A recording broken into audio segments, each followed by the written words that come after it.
Hello, my name is Tria. I'm a PhD candidate from Leuven, Belgium. So my research is a collaboration between Department of Chemical Engineering and Department of Architecture at Leuven. And this research is trying to integrate biotechnology into architectural practice. And today I will present you our preliminary research entitled Potential of Fungal Biocomposite Made from Construction and Demolition Waste. I hope you enjoy it. Construction and demolition industry contribute to the large amount of waste to the environment. And this is due to linear cycle of architecture from mining the resource to demolition. And this process produces waste containing aggregates that comes from brick or concrete, which can be challenging to be recycled. So designers and architects are trying to find an alternative solution of material that is more sustainable and more environmental friendly. One of which is Mycelium biocomposite. So Mycelium biocomposite is a biomaterial, a bio-based material that is made by fungi or mycelium. And these fungi binds and intertwine to organic matrix such as agricultural crops, wood dust, or even coffee ground. And there are plenty applications for these biomaterials such as packaging, partition, furniture, or even installation for exhibition. And this material, of course, this material can give us biodegradability because it's completely organic, but it lacks durability. So my research is trying to find a solution in order to increase the properties of mycelium biocomposite. And this is by finding another biotechnology to be incorporated to the mycelium biocomposite. And this is where I found biomineralization. So biomineralization is a biological process that is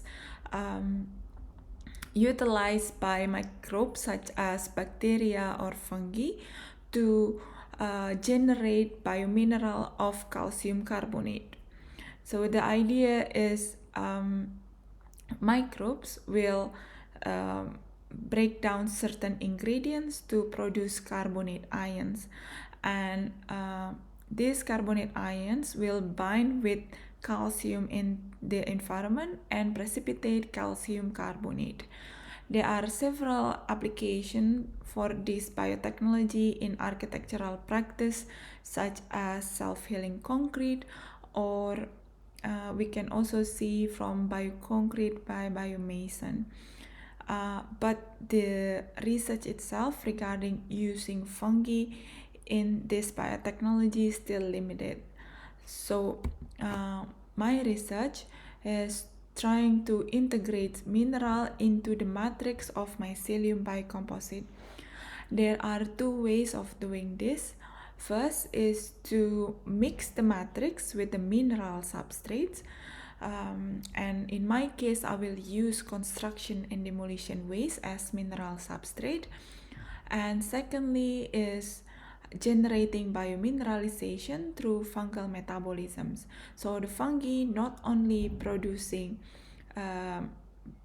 biological matrix or mycelium matrix, but also triggering calcium carbonate precipitation into the matrix.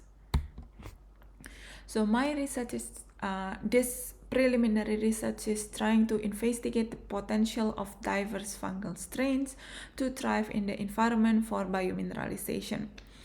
And my overall research is trying to see it in a multi-scale bottom-up approach from micro scale to macro scale. And in this case, I will focus on a micro scale, which is the mechanisms of fungal productions of fungal growth and calcium carbonate precipitation. So first I will discuss about the ability of fungi to grow in the environment that is required for biomineralization. Then we will talk about the ability of fungi to produce metabolites such as enzyme or organic acid that play roles in biomineralization.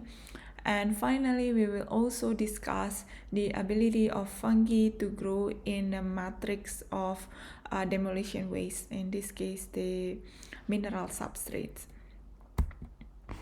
So these are my friends for the rest of my PhD. These are 3 fungal strains that I've been working on for the past few years. They are urea positive fungi, meaning that they can break down urea by producing enzyme urease, and this enzyme can trigger carbonate production. So first I have them in stock culture, and then I will grow them into different media. The first media is agar media, and this is for measuring the radial growth of fungi. And I also add some ingredients such as calcium and urea into the media in order to understand the effect of these ingredients regarding the radial growth of the fungi. And then I also have liquid media, and this is for measuring the production of biomass and certain metabolites such as enzyme and organic acid. And this is by measuring the pH of this media. I also grow them in a specific agar, which is Christensen urea agar, to identify the urease activity. And I also grow them in construction and demolition waste to see whether this fungi can grow and bind in these substrates. So the first result that I can share to you is that the effect of the ingredients that I will use, which is calcium and urea, on the fungal growth. So as you can see here on the diagram is that urea inhibits certain fungi. So when we add some ingredients into the media, some fungi may grow a little bit slower than other fungi, and this is due to the adaptation of fungi itself towards the environment. But one of the strain also can grow faster, or this urea can stimulate the growth of the strain itself. And we can also see the effect of calcium and urea on the biomass and organic acid production. As you can see here, if we only add carbon and calcium source into the solution, the fungi produce more organic acid. And then when we add urea into the solution, the pH will increase to be more alkaline. And this is due to the production of carbonate ion. So when we add more urea, fungi will secrete enzyme of urease, and then this enzyme urease will break down urea and produce carbonate ion, and carbonate ion will increase the solution to be more alkaline. For information, a little bit science knowledge, so microbes such as bacteria, some of the microbes cannot survive in alkaline environment, and this is why I choose fungi as my strains, because some of fungi can survive in an alkaline environment. And we also see the effect of the ingredient in the production of biomass. As we can see here, the dry weight, the differentiate of dry weight between the ones only with calcium and the ones with the urea. So moving on with the fungal growth in construction and demolition waste. In this experiment, we have two different kind of waste. First is the organic ones, which is the wood dust, and the mineral ones. The minerals, we have several samples to test. So with wood dust, all the fungi can grow nicely and vividly. They can grow in several weeks and they produce a lot of biomass. This is normal because they really like organic environment. In fact, they can eat them and then grow and intertwine in between organic matrix. In comparison, if we grow them in minerals such as recycled limestone, some of the strains cannot survive or even grow slower. Some of the strain can produce metabolites in order to adapt with this substrate. But you can also see it here that the color change, and this is because of the metabolites production.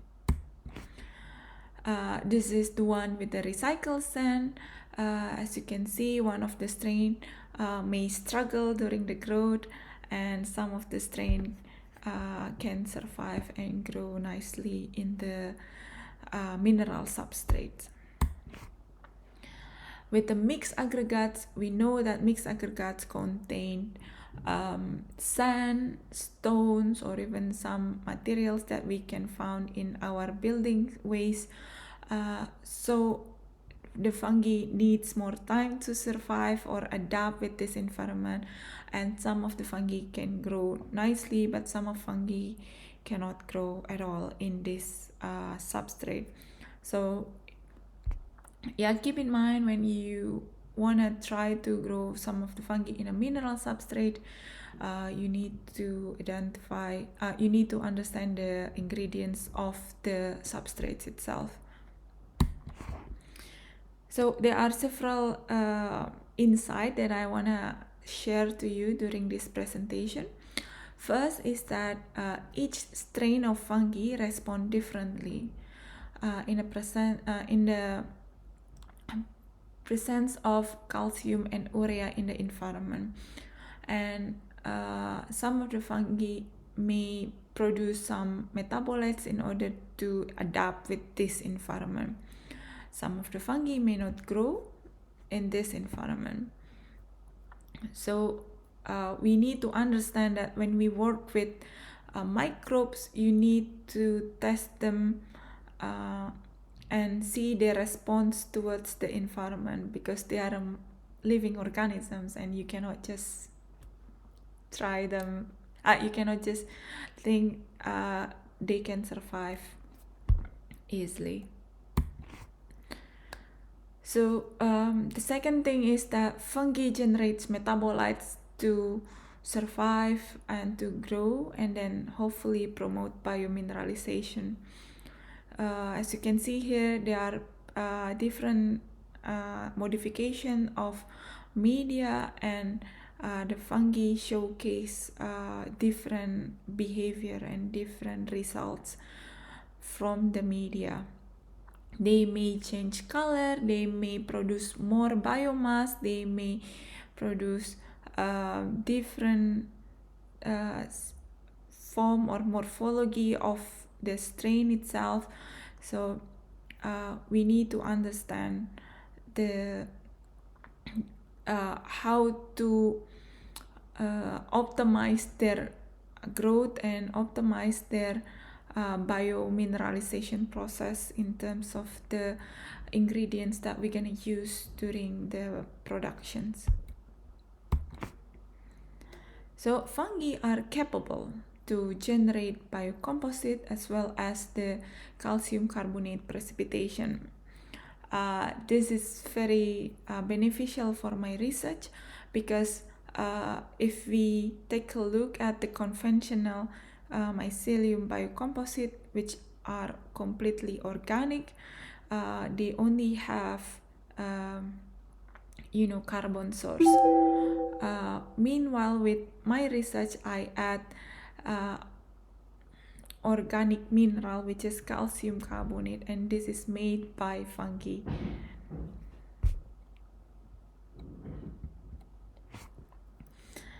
So there are some strains that are suitable to grow in a mineral matrix, and this strain also has potential to produce calcium carbonate. So if we come back to my initial objective, is that I would try to integrate mineral substrate into mycelium biocomposite, and one of them is by using mineral matrix in the biocomposite. So it is essential to understand that some of the strain may grow or may not grow in this substrate. So if you may wondering why am I doing this at the beginning, why am I such a hassle to use some minerals, to use some fungi to grow them in the minerals, is because my goal is to generate a novel bio-based material that is designed for architectural purposes. So currently the conventional mycelium biocomposite are only utilized for packaging or furniture or partition that is not it's not structural architectural element. And in my case, that and my goal is trying to find the material that is for architectural purposes, such as for walls or for floor or even for our structure. Hopefully by adding minerals into the mycelium biocomposite matrix, it will achieve more strong and durable bio-based material. In conclusion, there are several insights that I want to mention here. First is that the recipe of mineralized mycelium biocomposite is based on interrelation of fungal growth and mineralization potential. So we need to take a look in between growing the fungi as well as the effect of the mineral in the environment of fungi. Then the mineralized mycelium biocomposite are sustainable next generation material for architecture. So hopefully this research will produce more suitable for architectural practices. And finally, my further research is that I would like to optimize the fungi to produce the growth as well as the biomineral production. This will be my next step, which are I will conduct experimental design that can find the solution and the ingredients for fungi to produce optimal condition for this composite. So I hope that my research can give you some inspiration towards the applications of biotechnology in architecture. If you have a question or even you're interested with this kind of research, please do not hesitate to contact me by this email, or even you can ask questions after this presentation. Lastly, I would like to thank Rilem Association to invite me for this webinar. I hope that my research can contribute to research community. Thank you so much.